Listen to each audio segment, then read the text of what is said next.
नमस्कार, मी उमेश घोंगडे. बखरच्या या लाईव्ह गप्पांमध्ये आपल्या सर्वांचं मनपूर्वक स्वागत. विधानसभेचा निकाल जाहीर झाला आहे आणि आता मुख्यमंत्री होणार कोण याच्यावरती चर्चा सुरू आहे. मुख्यमंत्री देवेंद्र फडणवीस होतील की एकनाथ शिंदे हे आपल्याला पुढच्या 1-2 दिवसात ते स्पष्ट होईल. मात्र या निवडणुकीनं महाराष्ट्राचं पुरतं राजकारण ढवळून काढलं आहे. त्याचे सामाजिक परिणामसुद्धा, केवळ राजकीय नव्हे तर केवळ सामाजिक परिणामसुद्धा खूप मोठे होणार आहेत. या सगळ्या विषयावरती बोलण्यासाठी मराठा महासंघाचे, अखिल भारतीय मराठा महासंघाचे अध्यक्ष राजेंद्र कोंडरेजी आपल्याकडे आहेत, आपल्या स्टुडिओमध्ये आलेत. राजेंद्रजी, मनापासून स्वागत. निवडणुकीनंतरचा महाराष्ट्र या विषयावरती खरं तर आपण बोलणार आहोत आणि निवडणुकीनंतरचा महाराष्ट्र, सामाजिक परिस्थिती आणि एकूण मराठा आरक्षण हा खरं तर आपल्या चर्चेचा विषय असेल. मराठा आरक्षणावरनं गेल्या वर्षभरामध्ये विशेषतः खूप राजकीय सामाजिक वातावरण ढवळून निघालं. बरोबर. या निवडणुकीच्या आधी असं वाटत होतं की महाविकास आघाडीला प्रचंड बहुमत मिळेल, त्या पद्धतीचं एक सामाजिक आणि राजकीय वातावरण महाराष्ट्रात झालं होतं. मात्र निवडणुकीमध्ये निकाल अत्यंत वेगळे लागलेले आहेत. तर मला मुळात प्रश्न असा पडतो की या निवडणुकीत मराठा मत गेलं कुठं नेमकं? आत्ताच्या निवडणुकीमध्ये मराठा समाजाचं मतदान हे महायुतीकडे गेलं आणि त्याचं मुख्य कारण असं झालं की लोकसभा निवडणुकीच्या अगोदर जो मराठा आरक्षणाचा विषय ज्या पद्धतीने चालला होता आणि त्याच्यामध्ये सरकार देत नाही अशी भूमिका मराठवाड्यामध्ये झाली आणि मग देत नाही तर मग तुम्हाला आम्ही पाडतो. बरोबर. आता पाडापाडीमध्ये लोकसभेत पडले, परंतु मराठा समाजाचा जो प्रश्न त्यांना सोडवण्याची जी अपेक्षा होती ती काही त्याच्यात झाली नाही. आणि मग अचानक काय झालं की राजकीय पटलावर आगमन करण्याचा एक प्रयत्न झाला. त्याच्यामध्ये दलित, नवबौद्ध आणि मराठा एकत्र आणायची आणि त्या प्रयोगासाठी अनेक बैठका होऊन पत्रकार परिषदेत घोषणा झाली. मुस्लिम पर्सनल लॉ बोर्डाचे दिल्लीचे त्यांचे सेक्रेटरी नोमानी आले होते, आनंदराज आंबेडकर आणि दुसरे त्यांचे जे भाऊ आहेत, असे हे तिघांची युती आणि पत्रकार परिषद झाली. त्याच्यामध्ये सकाळी निर्णय बदलला आणि लोकांना इलेक्शनमध्ये आता भाग घ्यायचा नाही म्हणून सांगितलं. त्यामुळं एखाद्या आंदोलनाला सामाजिक दिशा देताना तो प्रश्न सुटत नाही असं ज्यावेळेस वाटतं त्यावेळेस तुम्हाला राजकीय पर्याय निवडावा लागतो. आता राजकीय पर्याय म्हणून जर निर्णय घ्यायचा तर तो आपण घेणार म्हणून आपण उभं राहायचं असतं. मग आता ज्यांच्याकडनं आरक्षण पूर्वीच्या 50 वर्षात मिळालंच नाही, मग त्यांना मत द्यायचं का मग ह्यांना मत द्यायचं? मग समाजाने विचार करला की हे आज सत्तेत आहेत, पुन्हा ते सत्तेत येण्याची शक्यता आहे, म्हणून एकंदरीत सगळं जे मराठवाड्यातलं वातावरण होतं ते डायरेक्टली फिरून कन्वर्ट झालं. आणि मग 43% लोकसभेला ज्यांचं मतदान होतं ते 48% गेलं. बरोबर. आणि ह्यांचं त्याच आसपास होतं महाविकास आघाडीचं, ते -5% झालं. बरोबर. आणि ह्या 10% यांच्या सीट्स वाढल्या त्याच्यात. बरोबर. मराठा आंदोलन गेले वर्षभर महाराष्ट्रामध्ये अत्यंत, मी मगाशी म्हटलं तसं, त्याची अगदी सामाजिक दरी निर्माण होण्याइतपत ते वेगळ्या वळणाला गेलं होतं. मात्र विधानसभेच्या निवडणुकीमध्ये आत्ता तुम्ही सांगितलं की मराठा मतदार हा महायुतीच्या बाजूनं गेला. एकूण किती मराठा, कुणबी मराठा, म्हणजे केवळ मराठा नव्हे तर कुणबी आणि मराठा, किती आमदार या विधानसभेत नवे गेलेत? कारण त्याचे वेगवेगळे दावे केलेत. मला वाटतं मनोज जरांगेंनी 204 आमदार 288 पैकी आहेत असं सांगितलं. तर वस्तुस्थिती काय आहे? वस्तुस्थिती 288 मतदार आपल्या विधानसभेचे मतदारसंघ आहे. त्यातले 54 SC ST साठी रिझर्व्ह आहे. बरोबर. राहिले 234. ह्या 234मध्ये मराठा समाजाचे 112 आमदार, मराठा आणि कुणबीचे, आत्ता निवडून आलेत. 2019च्या विधानसभेमध्ये ते 118 होते. 6 फक्त कमी झाले. तर आज रोजी 112 ही कन्फर्म लोकसंख्या आहे आणि ती सगळ्या राज्यातल्या प्रत्येक जिल्ह्यात स्वतः मी समक्ष फोन करून त्यातल्या तर 80% लोकांना मी ओळखतोच, रिकन्फर्मेशनसाठी घेऊनच मी आज आकडा तो जाहीर केला आहे. 118 आहे. बरोबर. 204 असू शकत नाही कारण मेट्रो सिटीज आहेत. बरोबर. त्याच्यानंतर गडचिरोली, चंद्रपूर, मुंबई इथे कुठं मराठा समाजाचं स्थान आहे. बरोबर. त्यामुळे तेवढी नाही आहे. कोंडसाहेब, मला असं वाटतं की गेल्या जवळजवळ माझ्या माहितीप्रमाणे गेली 30 वर्ष तुम्ही मराठा महासंघाच्या माध्यमातून मराठा समाजासाठी, मराठा तरुणांसाठी काम करत आहात. केवळ आंदोलन नव्हे तर तुमचं एक वेगळं काम आहे ज्याला आपण रचनात्मक काम मराठा समाजातल्या युवकांसाठी दिसतंय. मी गेली अनेक वर्ष बघतो आहे. पण ज्या पद्धतीनं हे मराठा आरक्षण आंदोलन पेटवण्यात आलं ते खरोखर वस्तुस्थितीला धरून आहे का, खरोखरच यातनं काही आउटपुट या अर्थानं की खरोखरच मनोज जरांगेंची जी मागणी आहे त्या मागणीनुसार खरंच आरक्षण शक्य आहे? तुमचं थेट स्वतःचं मत. मनोज जरांगे पाटलांची जी पहिली मागणी होती त्याच्या पहिल्या बैठकीला मुख्यमंत्र्यांच्या मी पण उपस्थित होतो. महाराष्ट्रामध्ये ओबीसी प्रवर्गात कुणबी प्रमाणपत्र सगळ्या राज्यात मिळतात, बरोबर, मराठवाड्यात मिळण्याचं प्रमाणच कमी होतं. म्हणजे माझ्या माहितीप्रमाणे 37 वर्षामध्ये केवळ 2363 कुणबी प्रमाणपत्र मराठवाड्यात इश्यू झाली होती. मग त्याच्यासाठी रिलॅक्सेशन देण्यासाठी काय काय करता येईल त्यासाठी शिंदे समिती नेमली, नोंदी शोधल्या आणि 10 महिन्यामध्ये 1,66,000 एवढी कुणबी प्रमाणपत्र दिली. इथपर्यंत मागणी बरोबर होती. आता काय झालं की त्यांनी मागणीनंतर बदलली. ते म्हणले सगळ्या महाराष्ट्राचं कुणबीकरण करा आणि मग सगळे सोयरेचं GR काढा. मग नंतर म्हणले मराठा आणि कुणबी एकचं GR काढा.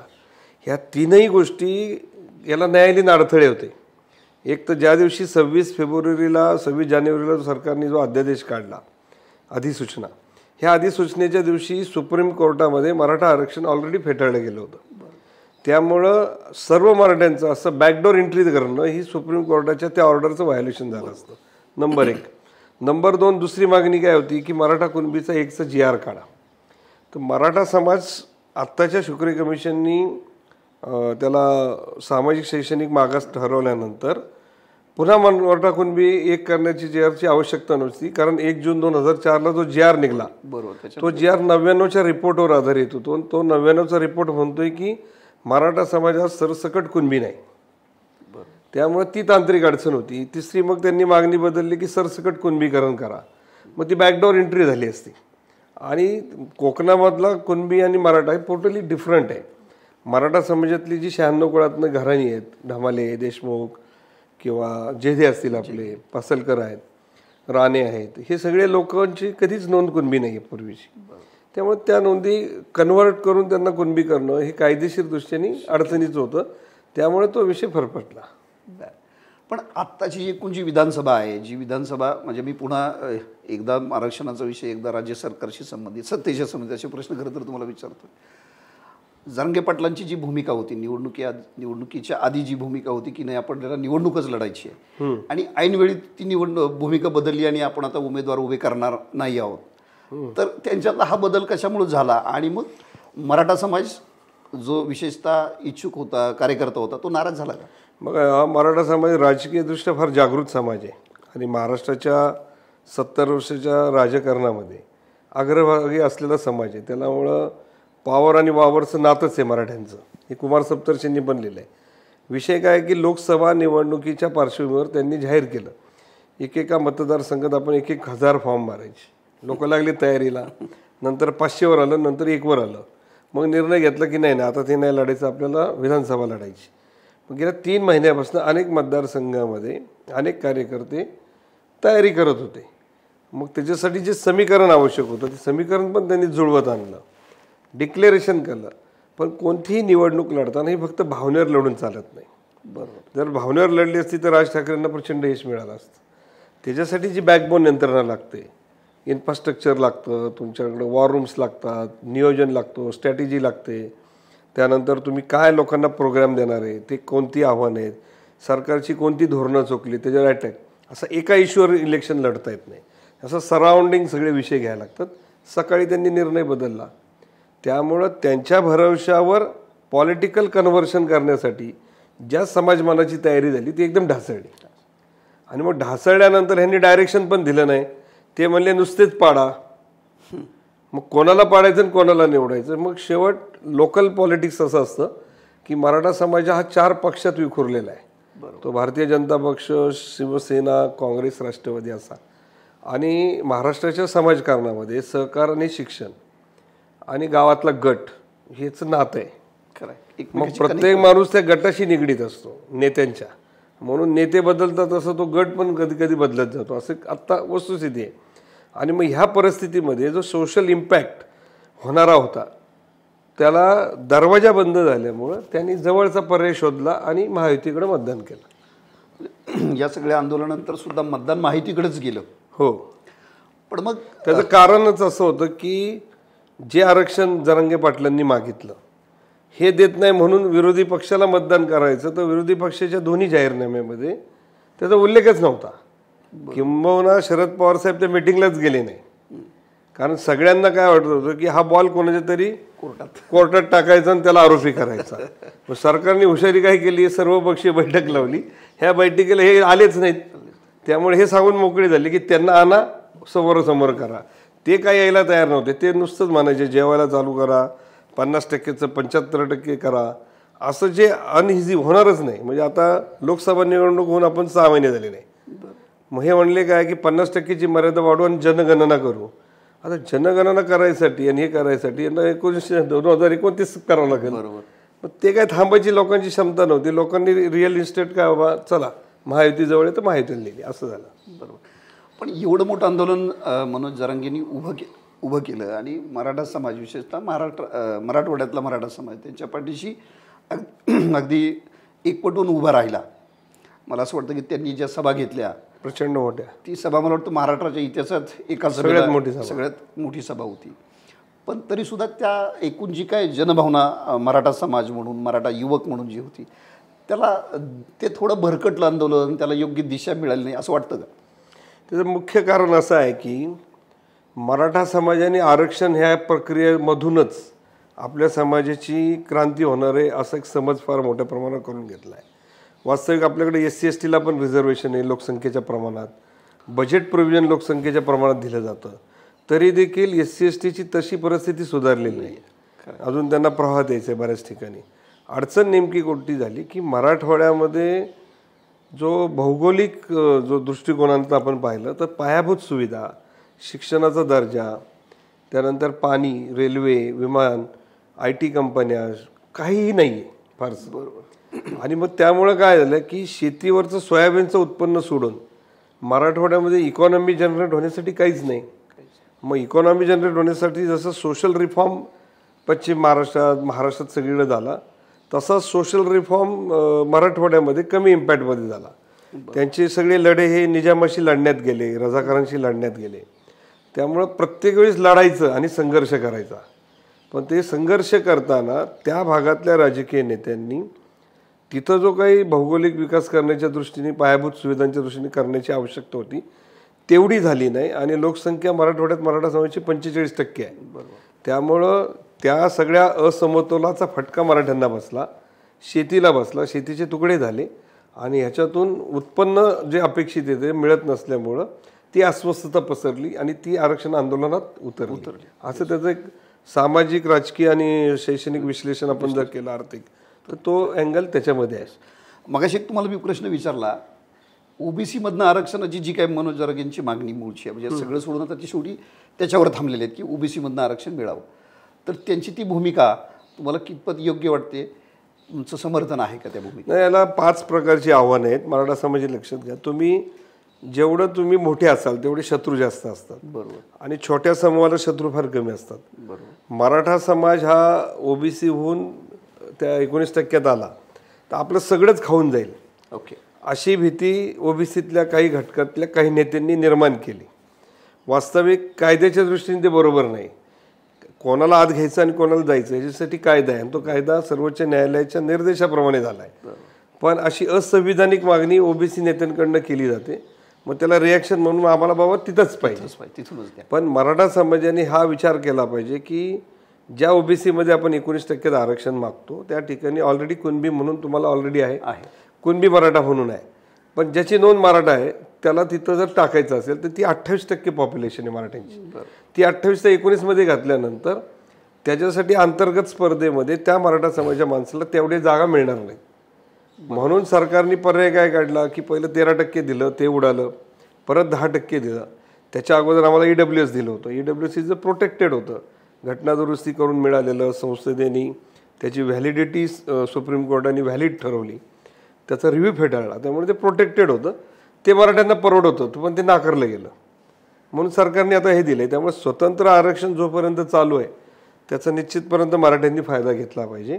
आणि तो घेऊन ज्यावेळेस तुम्हाला अडचण तयार होईल त्यावेळेस तुम्हाला EWS बाय डिफॉल्ट मिळू शकतं. अगदी खरं. पण तुम्ही प्रकाशित केलेली ही पुस्तिका आहे, याच्यामध्ये जे तुम्ही मराठ्यांना आता मिळू शकतात आरक्षणाचे तुम्ही पर्सेंटेज आणि कॅटेगरी दिले, ते थोडंसं समजावून सांगितलं तर बघा. ते ही तर तुम्हाला ही मी ह्या ठिकाणी पुस्तिका दाखवतो. ह्याच्यातला पहिला पार्ट आहे की मराठा समाजाला मराठा म्हणून 19% 513 जातीशी स्पर्धा करून या ठिकाणी मराठा कुणबी या ठिकाणी समावेश येतात. हा समावेश असलेला वर्ग खुल्या प्रवर्गामध्ये खुला म्हणून कॉम्पीट करू शकतो. नंबर 1. नंबर 2 काय आहे तर 10% आम्हाला आता SCBC म्हणून मराठा आरक्षण आहे. हे आरक्षण फक्त मराठा हीच जात ही फक्त सिंगल कास्ट आहे ह्यांना आणि खुल्या प्रवर्गात असे 2 ऑप्शन तिथं आहे. तिसरा जो पूर्वी EWS आरक्षण राज्यापुरता आम्हाला लागू होता तो हे नवीन 10% दिल्यामुळे तो बाय डिफॉल्ट तो गेला. त्यामुळं केंद्र सरकारमध्ये 10% जे रिझर्वेशन आहे खुल्या प्रवर्गाचं ते मराठ्यांना मिळतं आणि 27% जे रिझर्वेशन केंद्रामध्ये OBCचं आहे त्यांना कुणबी म्हणून तिकडं मिळतं आणि शेवटी खुला प्रवर्ग सगळ्यांसाठी आहे. आता हे 4 ऑप्शन तुमच्याकडे उपलब्ध असताना ह्यातले 2 ऑप्शन्स तुम्ही नाकारले तर तुम्हाला एकाच बसमध्ये जाऊन बसायचं आहे आणि मग समाजाची एकूण लोकसंख्या आणि त्यात असलेल्या जाती ह्याची जर तुम्ही मेरिट म्हणून स्पर्धा लावली तर तिथं शैक्षणिक प्रवेश प्रक्रियेमध्ये आणि नोकरीच्या प्रवेश प्रक्रियेमध्ये मराठा समाज तितकासा त्याच्या लोकसंख्येच्या प्रमाणात तेवढ्या जागा त्याला मिळणार नाहीत. त्यामुळे ही ऑपॉर्च्युनिटी आपण स्वतःहून बंद करणं ह्याच्यासाठी मराठा समाजातल्या तज्ज्ञांनी, शिक्षण तज्ज्ञ असतील, विधी तज्ज्ञ यांनी विचार करायला पाहिजे. ती मंडळी करत नाहीये. बरोबर. त्यामुळे संभ्रम आहेत. मनोज जरांगेंच्या आंदोलनामध्ये हा विषय समजावून सांगितला जात नाही आणि मग त्याच्यामुळे जी एक प्रकारची मराठा तरुणाची दिशाभूलच होती असं नाही वाटत. ह्याच्यात एक डायव्हर्शन असं झालेलं आहे की मराठा समाजाच्या OBC करणाला OBC नेत्यांकडनं विरोध झाला. मग आता ते विरोध करतात तर आम्हाला मिळालंच पाहिजे तेच. ओके, त्यातूनच मिळालं पाहिजे. हा, मग आता ती भावना तयार झाली. आता ते त्याला काय म्हणतो आपण ईर्ष्या म्हणतो तसं ते ईर्ष्या तयार झालेली. मग त्यावेळेस तो त्याच्या लॉस आणि प्रॉफिटचा विचार करत नाही. देत कसं नाही. बरोबर. पण ह्यांना एक महत्त्वाचा मुद्दा आहे की आत्ता सर्वोच्च न्यायालयाच्या निर्णयानंतर जे आरक्षण आत्ता दिलंय ते परत हायकोर्टामध्ये आव्हानित झालं. बरोबर. आणि हायकोर्टात आव्हानित झाल्यानंतर उद्या जर सामाजिक मागासले पण जर पुन्हा फेटाळलं गेलं तर त्या OBCच्या मागणीला काही अर्थ राहत नाही. मग तुम्हाला बाय डिफॉल्ट EWS मिळणार आहे आणि EWS मध्ये सामाजिक मागासलेपणाची आवश्यकता नाही, शैक्षणिक मागासलेपणाची आवश्यकता नाही. फक्त 67च्या अगोदरचा महाराष्ट्राचा पुरावा घ्यायचा, कुणबी सर्टिफिकेटच्या ऐवजी मराठा सर्टिफिकेट हजर करायचं, EWS घ्यायचं. पण आता काय झालं की हे अशा पद्धतीने वातावरण निर्मिती झालेली आहे की लोकांमध्ये असा एक नॅरेटिव्ह मी बऱ्याच वेळा बघतो. मला 10 मध्ये 5 लोक म्हणतात मराठ्यांना आरक्षणच नाही. शॉकिंग. ही जागृती आवश्यक आहे. ही 4 जर ऑपॉर्च्युनिटी मराठा समाजाला आहे. म्हणजे मी सुदैवाने महाराष्ट्राला सांगतो की OBC प्रवर्गामध्ये ज्या 513 जाती आहेत त्यांना फक्त खुल्या प्रवर्गाचा एकच ऑप्शन आहे. एकच. अगदी खरं. आणि मराठा हा समाज असा आहे की त्याला 4 ऑप्शन उपलब्ध आहेत. खरं. मी तुम्हाला आज धाडसाने सांगतो की ज्या छोट्या मायक्रो कम्युनिटी आहेत, शिंपी असतील, सुतार वगैरे, यांना पॉलिटिकल रिप्रेझेंटेशन महाराष्ट्राच्या समाजकारणात मिळत नाही. बिलकुलच नाही. OBC मधलं रिझर्वेशन हे धनगर, वंजारी, तेली, कुणबी अशा ज्या काही प्रभावशाली जाती लोकसंख्या त्यांची जास्त आहे त्यांनाच मिळतं. बरोबर. ह्या मायक्रो कम्युनिटीजला लक्षात आलं तर ते म्हणतील आम्हाला OBCतनं बाहेर काढा आणि EWS मध्ये टाका. पुन्हा ते वाटेकरी वाढतील. हो, मग EWS ते वाढतील. आज अशी परिस्थिती की OBC सगळ्या जाती महाराष्ट्रातल्या 80% रिझर्व्ह कास्टमध्ये आणि मराठा ही 28% पॉप्युलेशन असलेली लोकसंख्या आणि मग ब्राह्मण, शीख, जैन वगैरे हे सगळे अल्पसंख्य सगळे मिळून 10%. 10 आणि 28 किती झाले? 38%. 38%ला आम्हाला 10% आरक्षण आहे. कुणबी म्हणून जे काही 5-6% मराठा कुणबी आहेत त्यांना ते 19% आहे. त्यामुळे असे 3 ऑप्शन ऑलरेडी उपलब्ध आहेत.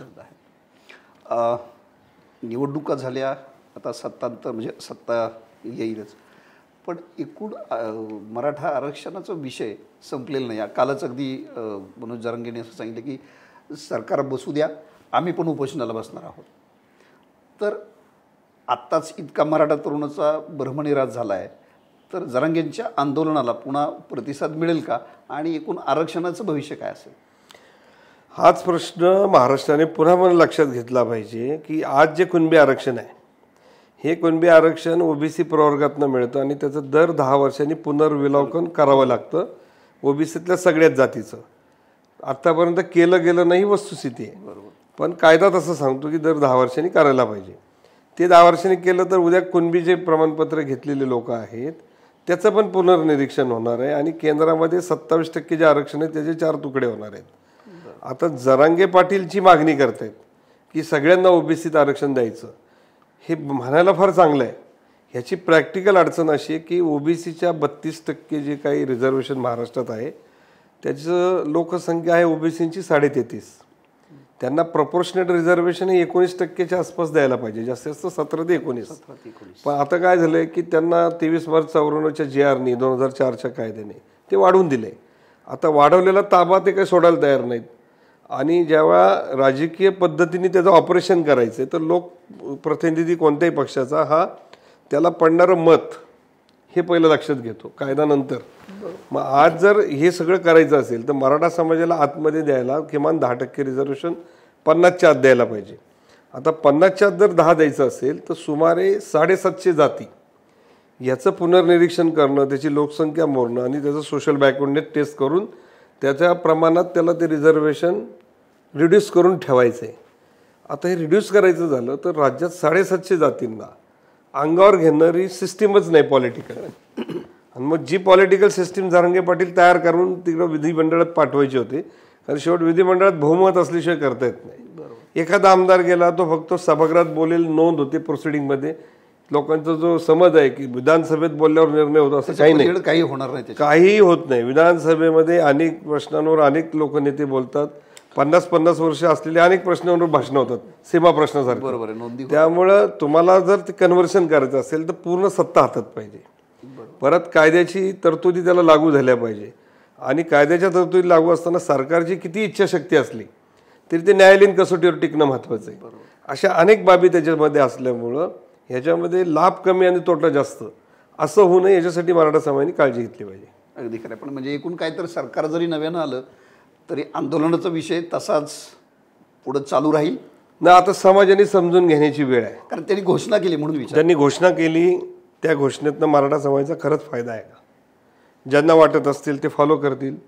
ज्यांना वाटत असतील की आत्ता अस्तित्वात असलेले 3.5 जे ऑप्शन आहेत, ओबीसी, मराठा SABC, हाफ मिळणार केंद्रातला EWS आणि ओपन, ह्या पलीकडं ज्या लागणाऱ्या सुविधा आहेत ज्या ओबीसीला मिळतात त्या सगळ्या मराठा आणि खुल्या प्रवर्गाला जवळपास 95% लागू आहेत. महामंडळं सगळ्यांना दिलेली आहे, सारथीसारखी संस्था सगळ्यांना दिलेल्या आहेत. त्यानंतर मुलींची फी जी आपल्याला समस्या होती ती 100% झालेली आहे. त्यानंतर तुम्हाला हॉस्टेलचा निर्वाह भत्ता तो सिमिलर केलेला आहे. जो पूर्वी आरक्षण आणि सवलत एकत्र पॅकेज होतं ते पॅकेज डिव्हाइड करून सवलती सगळ्यांना लागू करणारं देशातलं महाराष्ट्र पहिलं सरकार आहे. बरोबर.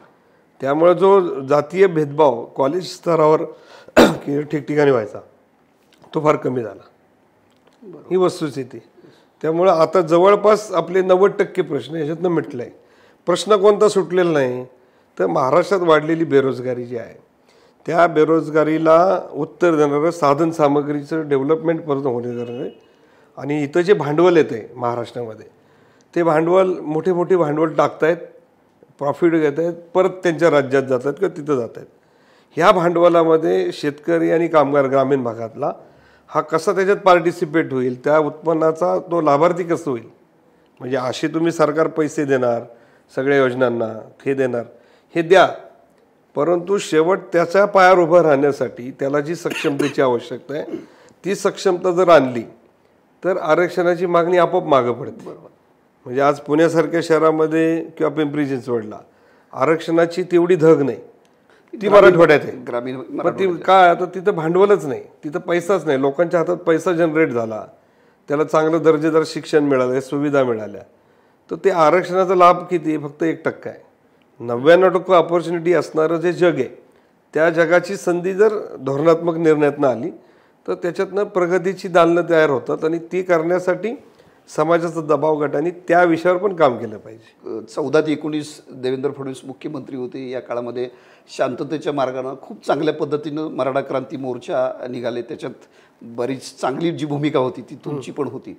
तर त्या मोर्चानंतर देवेंद्र फडणवीस यांच्या नेतृत्वाखालच्या सरकारने जवळजवळ 16,500 कोटींच्या वेगवेगळ्या योजना मराठा समाजातल्या युवकांसाठी होत्या. रोजगार असेल, अगदी सारथीसुद्धा मला वाटतं त्यातनंच निर्माण झाली. तर त्या संदर्भात नेमकं काय? मराठा क्रांती मोर्चाने जेवढ्या मागण्या केल्या होत्या त्या मागण्या जवळपास 26 होत्या आणि त्याचं अक्षरशः पुस्तक झालं होतं. द्यायला गेलो त्यावेळेस सरकार म्हटलं हे पुस्तक आहे का निवेदन आहे. मी म्हटलं प्रश्नच समाजाचे एवढे साठलेत त्यामुळे त्याचा ग्रंथ झाला आहे आता. मग त्यातला पहिला टप्पा कोणता सोडवला सरकारने, तर 1 लाख रुपये कुटुंबाची उत्पन्न मर्यादा लाभासाठी होती, ती 6 लाख नंतर 8 लाख केली. 60% गुणांची मर्यादा 50%वर आणली. 650 कोर्सेस व्यावसायिक अभ्यासक्रमाचे टाकले, आता ते जवळपास 900च्या घरात आहेत. याच्यातून नियर अबाउट 7,000 कोटी रुपये ऑलरेडी डिस्बर्स झालेत. 3,000 कोटी अजून सरकार देणं आहे. त्यानंतर पंजाबराव देशमुख निर्वाह भत्ता जो योजना ग्रामीण भागातल्या शेतकरी कुटुंबातल्या त्यांना हे पैसे देण्यासाठी, म्हणजे ही फक्त मराठा समाजाला फायदेशीर योजना नाही, खुल्या प्रवर्गातले जेवढ्या जाती आहेत त्यांना पण ही योजना लागू आहे. आणि मग त्याच्यात मग जवळपास आत्तापर्यंत 1,500 कोटी रुपये त्यातनं दिले गेले. अण्णासाहेब पाटील महामंडळाची योजना रिवाईज केली आणि रिवाईज केल्यामुळे 1,08,000 लोकांना 8,500 कोटीचं लोन बँकांकडनं मिळालं. 837 कोटी रुपयाच्या आसपास त्यांना व्याज परतावा मिळाला. तो त्याचा 90% वाटेकरी मराठा समाज आहे.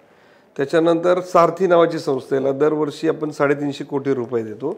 आत्तापर्यंत 761 कोटी रुपये सारथीला सरकारने दिले आणि त्याच्यामध्ये जवळपास 1,60,000 लाभार्थी एकट्या सारथीचे ते आहेत आणि NNMS नावाची शिष्यवृत्ती आहे, ती शिष्यवृत्ती सरकार देते, त्याच्यात 1 लाख विद्यार्थी आहेत. असे सगळ्या वेगवेगळ्या योजनांची जी सगळी लाभार्थी आहेत ह्याची संख्या 10-12 लाखाच्या पुढे गेलेली आहे आणि निवर अबाउट मराठा समाजातल्या 8 ते 10 लाख लोकांना त्याचा बेनिफिट झालेला आहे.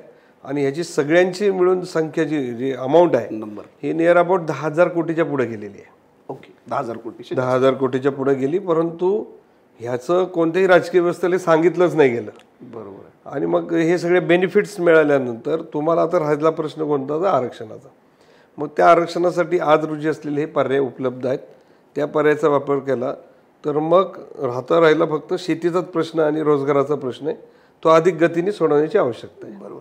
तुम्ही आता जी ही आकडेवारी सांगितली त्याच्यातनं मला एक प्रश्न निर्माण झाला, शेवटचा तो विचारतो आणि मग आपण थांबूया. खरं तर या सगळ्या योजना आणि 10,000 कोटींपेक्षा जास्त त्याला झालेला खर्च हा खरं तर सुरुवात जी केली ती देवेंद्र फडणवीस मुख्यमंत्री असताना केली. मला असं वाटतं की आत्तापर्यंतच्या एकूण मुख्यमंत्र्यांच्या कारकिर्दीत जर आढावा घेतला तर सर्वाधिक मराठा समाजासाठी जे योगदान आहे मुख्यमंत्री म्हणून ते मला वाटतं देवेंद्र फडणवीस यांचं असावं. तटस्थपणे विश्लेषण केलं बघितलं तर आपल्याला असं दिसतं. तरीसुद्धा आपण एकूण महाराष्ट्रातलं एकूण आत्ताचं जर वातावरण बघितलं आपण, सामाजिक वातावरण विशेषतः गेल्या वर्षभरात जरांगेंचं जे आंदोलन आहे त्याच्यामध्ये देवेंद्र फडणवीस यांनाच टार्गेट केलेलं दिसतं. तुम्हाला काय वाटतं? कसं आहे, जर थोडं सामाजिक विश्लेषण असं आहे, आज यशवंतराव चव्हाण साहेबांची मला वाटतं पुण्यतिथी आहे, त्यामुळे त्यांच्या कार्याला आपण चुकीचं असं कधी म्हणू शकत नाही. त्यांनी केलेलं काम महाराष्ट्राला प्रगतीपथावर आणण्यासारखं होतं, अनेक मुख्यमंत्र्यांनी केलं. वेगळे पण काय झालेलं आहे नेमकं की 1990 नंतर मंडल आयोग लागू झाल्यानंतर OBCची वोट बँक जनरेट जी झाली त्याच्यामध्ये सत्ताधारी असलेले प्रस्थापित मराठे यांनी भूमिका कशी केली की OBC लोकसंख्या आहेत, दलित आहेत, अल्पसंख्याक गोळा करायची आणि हे करत असताना आम्ही पुरोगामी आहे हे दाखवण्याचा वारंवार प्रयत्न करण्यासाठी मराठ्यांना उपाशी ठेवण्याचा कार्यक्रम सुरू झाला. आणि मग जे काही ग्लोबलायझेशन झालं, शेतीचे तुकडे पडले, अर्थव्यवस्थेत जागतिक कीर्तीवर जसे बदल झाले, ह्या बदलाचा फटका सगळ्यात मोठा असलेल्या मराठा समाजाला बसला. त्याला वाली कोणीच नव्हतं. बरोबर.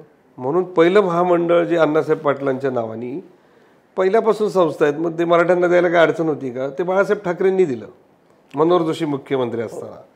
त्यानंतर अण्णासाहेब पाटील महामंडळाची योजना फडणवीसांच्याच काळात दुरुस्त झाली. त्याच्यानंतर सारथी तयार झाली. नंतर ह्या योजनांमध्ये रिवाईव्ह करून ह्या सगळ्या योजना खुल्या प्रवर्गाला आणि मराठ्यांना लागू केल्या. नंतर आता सरकार बदललं, दुसरं आलं, त्याच्यात आरक्षण गेलं, सारथी बंद पडली होती. त्यामुळे एकनाथजी शिंदे आल्यानंतर त्यांनी सगळ्या ह्याला बळकटीकरण केलं, निधी उपलब्ध करून दिला. आज 8 ठिकाणी हॉस्टेल्स सुरू आहे. मराठा मुलांची मुलींची बांधकामं जवळपास 20% प्रगतीपथावर आहेत. छत्रपती संभाजीनगर, अमरावती, नागपूर, कोल्हापूर. किती मुलांची व्यवस्था होऊ शकणार? 500 मुलं 500 मुली. आणि त्याच्यासाठी आत्ता नागपूर, अमरावती, नाशिक, पुणे, त्यानंतर छत्रपती संभाजीनगर, लातूर, कोल्हापूर, नवी मुंबई एवढ्या ठिकाणी 25% काम जवळपास पूर्ण होत आले. स्लॅबच्या वर आले काम. हे पूर्ण होईल पुण्यामध्ये. सांगायचा मुद्दा होता की काही जणांच्या पुरोगामी प्रतिमेसाठी ह्याच्यात मराठा समाजाचा बळी गेला का निश्चित गेला. आता ह्याच्यात काय झालं की महाराष्ट्राच्या अस्मितेच्या विषयावर अनेक मुख्यमंत्र्यांनी काम केलं. म्हणजे सांगायचं उदाहरण, फक्त थोडी आपली मुलाखत लांबेल, छत्रपती शिवाजी महाराजांचं नाव आपले तथाकथित पुरोगामी नेते फार कमी घ्यायचे पूर्वी. बरोबर. त्यांनी जे मिथक महाराष्ट्रामध्ये पहिलं निर्माण केलं की 1990 नंतर फुले आंबेडकरांचा महाराष्ट्र होता, तो शाहूंचा व्हायला 5 वर्षे गेली. मग फुले शाहू आंबेडकरांचा महाराष्ट्र 2000 साली शिवरायांचा झाला. तर मग सांगायचा मुद्दा असा आहे की मंत्रालयामध्ये बॅरिस्टर AR अंतुल यांनी शिवाजी महाराजांची प्रतिमा 20 वर्षांनी बसवली, जी 60 साली महाराष्ट्राला सरकारला जी कांबळेंनी दिली होती, जी आता सरकारी कार्यालय बरोबर ते अंतुल यांनी बसवली. जिजाऊंची प्रतिमा ही मनोहर जोशींनी बसवली. अण्णासाहेब पाटील महामंडळ मनोहर जोशींनी दिलं. सारथी फडणवीसांनी दिली. 100% फी माफी एकनाथ शिंदेंनी दिली. म्हणजे जेवढ्या योजना आहेत हे नॉन मराठा आणि आत्ताचे शिंदे साहेब ह्यांनी दिल्या. म्हणजे ज्यांनी मराठा समाजावर राजकारण केलं आत्तापर्यंत, त्यांना योजना देताना ठीक आहे आरक्षण नाही द्यायचं, तुमचा काहीतरी मुद्दा आहे, पण सवलत द्यायला आज 25-30 वर्ष समाज जर सवलती मिळाल्या असत्या तर तो आज प्रगतीपथावर जर्मनीवर गेला असता. बरोबर. मग हे झालेलं आहे आणि ते मान्य करावं लागतं. पण अडचण काय आहे की ह्याच्यामध्ये महाराष्ट्राच्या समाजकारणामध्ये एखाद्या माणसाचं चांगला गुण सांगणं म्हणजे त्याचा माणूस अंकित आहे अशा प्रकारची धारणा केली जाते, म्हणून ती मांडली जात नाही. पण लोकांमध्ये हे निश्चितपणे आहे की आपले जे हक्काचे होते त्यांनी आपल्याला जे द्यायला पाहिजे होतं ते वेळेत दिलं नाही. आता ज्यांनी दिलं त्याला नाही चांगलं म्हणता आलं तरी शिव्या देऊ नका, एवढीच अपेक्षा आहे. अगदी अगदी खूप छान पद्धतीनं कुंडूजी तुम्ही सांगितलं की ज्यांनी काम केलं आहे त्याचं त्याला आपण म्हणतो ना सर्टिफिकेटसुद्धा तुम्ही दिलं. आणि जे आपले मी हे सगळं JR सकटच टाकलंय. हो, मी आता ही जी पुस्तिका आहे महाराष्ट्राने निश्चित वाचली पाहिजे, कारण सोशल मीडिया नावाचा जो आपल्याला नवा गुरु मिळालेला आहे त्याच्यात काही येतं आणि आपण त्याच्यात फरफटत जातो. म्हणून मी एक रेफरन्स म्हणून डिजिटल कॉपी ही काढली, ही महाराष्ट्राने वाचावी. ॲट अ ग्लान्स एकाच वेळेस आरक्षणापासून तो योजनेपर्यंत आणि न्यायालयीन आव्हानं काय अशी पुस्तिका काढली, ती महाराष्ट्राने जरूर वाचावी. ही आपल्या साईटवरती उपलब्ध आहे. हां, मी म्हणजे ह्याचे PDF केलेले आहेत, मी आपल्या माध्यमातून देईल. आणि marathamahasanghh.org ह्या वेबसाईटवर पण तुम्हाला ती पाहायला मिळेल. यस, खूप खूप धन्यवाद. खरोखर केवळ आंदोलनं करण्यापेक्षा गेली 30-35 वर्ष रचनात्मक काम करून मराठा समाजातल्या युवकांना रोजगार, शिक्षण या पातळ्यांवरती अर्धा सेकंद एक सांगतो मी की केवळ आरक्षणाने प्रश्न मिटणार नाही हे आम्हा सगळ्यांना माहिती होतं. आणि सारथी कशी निर्माण झाली हे पण महाराष्ट्राला सांगतो. बार्टी नावाच्या संस्थेमध्ये मराठा आरक्षणाचं काम चालू होतं आणि तिथं एका मुलीची मुलाखत, कलकत्त्याची एक विमान कंपनीमध्ये हवाई सुंदरी प्रशिक्षण देणारी. तर मी म्हटलं अशी संस्था आमच्याकडं मराठा समाजासाठी करता येईल का? ते म्हणले क्यों नाही, कर सकते. त्याच दिवशी आम्ही ड्राफ्ट बनवला, सरकारला मेल केला. आम्हाला 24 तासामध्ये रिप्लाय आला की किती बजेट आणि काय आहे. तर सांगितलं आम्ही वर्षाला 100 कोटी रुपये खर्च आहे, गो ॲड. आणि मग ती समिती आली डॉक्टर सदानंद मोरे. ही निर्माण कशासाठी करायला गेली की पारंपरिक BA BCom झालेला मराठा समाजाचा मुलगा कॉर्पोरेट जगतात किंवा कंपन्यांमध्ये किंवा व्यवहारामध्ये तो तितकासा टिकाव धरत नाही. मग त्याला बुस्टर कोणता पाहिजे, तर त्याला अधिक क्वालिटी असणाऱ्या शिक्षण संस्थांशी कनेक्ट करून तशा प्रकारचा परफॉर्मन्स त्यांनी द्यावा याच्यासाठी आपण सारथी तयार केली. मग लोक पुतळे उभा करतात. कोल्हापूरवाल्यांनी सांगितलं शाहू महाराजांचं स्मारक करा. मी म्हणलं आपण पुतळा उभारण्यापेक्षा त्यांच्या विचारांचं चिरंतन स्मारक करू, म्हणून सारथीची निर्मिती झाली. आज तुम्हाला सांगायला आनंद वाटतो, जवळपास 432 अधिकारी सारथी स्पॉन्सर्ड MPSC झाले, 18 IAS झाले, IRS झालेत. त्यानंतर जवळपास 31 मुलं PhD डॉक्टर फेलोशिप झाली. त्यानंतर इंडो जर्मन टूल असेल, NMS असे सगळ्या क्षेत्रामध्ये जिथं सारथी म्हणजे ते मॉडेलच आपण असं डिझाईन केले. त्या अहवालात मी काम केलंय की सरकार एखादं संशोधन केंद्र उभा केलं की माणसं पोचायचं काम होतं. बरोबर. आम्ही डिझाईन असं केलं की सरकारने ज्या कॉर्पोरेट कंपन्यात सकट जगामध्ये जेवढ्या चांगल्या असोसिएट इन्स्टिट्यूट आहेत ह्या इन्स्टिट्यूटबरोबर टायअप करायचं आणि मुलं तिथं पाठवायची. ते कधीही सरकारला परवडतं. माणसं सांभाळण्यापेक्षा, आणि मग म्हणजे क्वालिटी एज्युकेशन मिळतं. तुम्ही ज्या पद्धतीने त्याचा फॉलोअप केला हो, सरकारने, सारथीला पुण्यात आणण्यापासून तिची जागा शोधून देण्यापर्यंत आणि सारथीच्या निर्मिती अहवालात 24 वर्कशॉप मी घेतले आणि राज्यातले देशातले अनेक नामवंत लोक त्याच्यात आणलं. तुम्ही मगाशी म्हटला तसं की तुम्ही फॉलोअप केला, कल्पना मांडली, पण जे कोणी सत्तेत होते त्यांनी त्याचं महत्त्व ओळखून त्याला हो निश्चितपणे. आणि आज मी आनंदाने महाराष्ट्राला सांगेल, सारथीची निर्मिती आणि तिची प्रगती गती पाहिल्यामुळं महाज्योतीची मागणी झाली आणि सारथीचाच रिपोर्टवर तो महाज्योती कॉपी पेस्ट आहे. खुल्या प्रवर्गासाठी अमृत झाली आणि आता मातंग समाजासाठी RT नावाची संस्था झाली. TRTI 1963 पासून आहे, 1978 पासून बार्टी आहे. आता ही संस्था जर 25 वर्षापूर्वी मराठ्यांना मिळाली असती तर आज मराठा समाज जपान, जर्मनी, अमेरिकेमध्ये भगवा झेंडा घेऊन डौलाने नाचला असता. हरकत नाही, लेट आहे, परंतु आता मला निश्चित विश्वास आहे की अशा संस्थात्मक कामातनंच मराठा समाज पुढे जाणार आहे. बरोबर. पण तुम्ही 25 वर्षापूर्वी म्हटल्यामुळे मला पुन्हा आठवलं की ज्यांनी हे करायला हवं होतं त्यांनी ते केलं नाही आणि त्यामुळे उशीर झाला.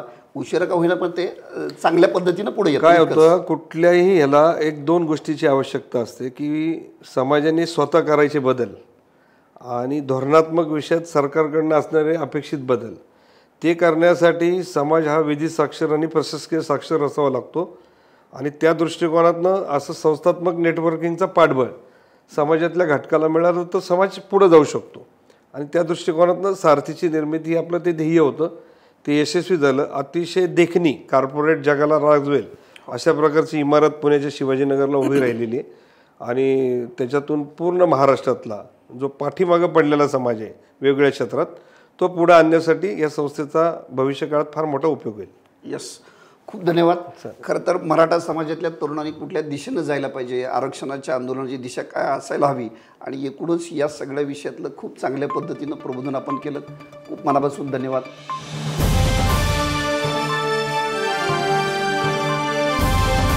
समाजकारण, प्रशासन आणि राजकारणातल्या अचूक विश्लेषणासाठी बखर लाईव्हच्या सोशल मीडिया प्लॅटफॉर्म्सना लाईक, फॉलो आणि सबस्क्राईब करा.